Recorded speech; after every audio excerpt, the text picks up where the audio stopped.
Guarantee ಅವರು ಎಲ್ಲ ಅವರಂತೆ ವೀರಣ್ಣ ಕೌಲಿ ಅವರು ನಮ್ಮ ತಾಲೂಕಾ ಪಂಚಾಯತಿ ಕಾರ್ಯನಿರ್ವಾಹಕ ಅಧಿಕಾರಿಗಳು ಕೂಡ ಹೇಳಿದ್ದಾರೆ.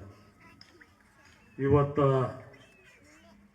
ಈ ಗ್ರಾಮದಲ್ಲಿ ಸರ್ಕಾರದಿಂದ ಅನೇಕ ಕೆಲಸಗಳನ್ನು ನಾವು ಇವತ್ತಿನ ದಿವಸ ನಾವು ಉದ್ಘಾಟನೆ ಮತ್ತು ಅಡಿಗಲ್ಲ ಸಮಾರಂಭ ಸುಮಾರು 2 ಕೋಟಿಗಿಂತ ಹೆಚ್ಚಿನ ಅನುದಾನ ಬಿಡುಗಡೆ ಮಾಡಿ ಇವತ್ತೇ ಕೆಲವು ಮುಗಿದಿವೆ, ಕೆಲವು ಪ್ರಾರಂಭ ಆಗಬೇಕಾಗಿದೆ.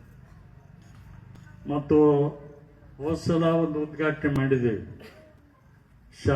ಶಾಲೆ ಕಟ್ಟಡ ಉದ್ಘಾಟನೆ ಮಾಡಿದ್ದೇವೆ.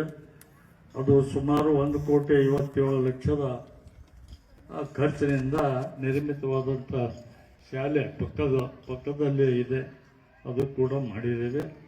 ಮತ್ತು ಇನ್ನು CC ರೋಡು ಗ್ರಾಮದಲ್ಲಿ 20 ಲಕ್ಷದ CC ರೋಡು ಕೂಡ ಮಂಜೂರು ಮಾಡಿದ್ದೇವೆ. ಕೆಲವೇ ದಿವಸದಲ್ಲಿ ಅದು ಕೂಡ ನಾವು ಕೆಲಸ ಪ್ರಾರಂಭ ಮಾಡ್ತಾ ಇದ್ದೇವೆ.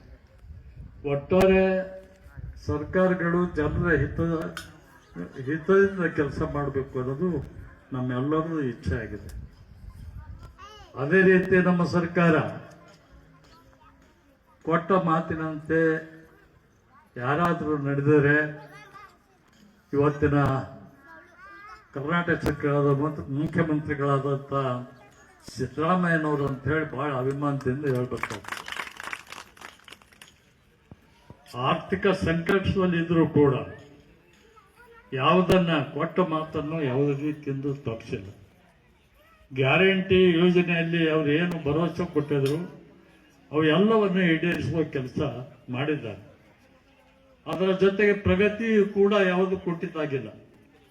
ಇವತ್ತು ಇಷ್ಟೆಲ್ಲ 2-3 ಕೋಟಿ ನಿಮ್ಮ ಊರಾಗ ಖರ್ಚು ಮಾಡಬೇಕಾದ್ರೆ ಇವತ್ತ ಅನುದಾನದ ಕೊರತೆ ಕೂಡ ನಮಗೆ ಕಂಡು ಬಂದಿಲ್ಲ. ಯಾವುದೂ ರೀತಿಯಿಂದ ನಮಗೆ ಸಿದ್ದರಾಮಯ್ಯನವರು ಇವತ್ತು ಆರ್ಥಿಕ ದೃಷ್ಟಿಯಿಂದ ಒಳ್ಳೆಯ ರೀತಿಯಿಂದ ಈ ರಾಜ್ಯವನ್ನು ನಡೆಸೋದು ಬಂದಿದ್ದಾರೆ. ಅದಕ್ಕೆ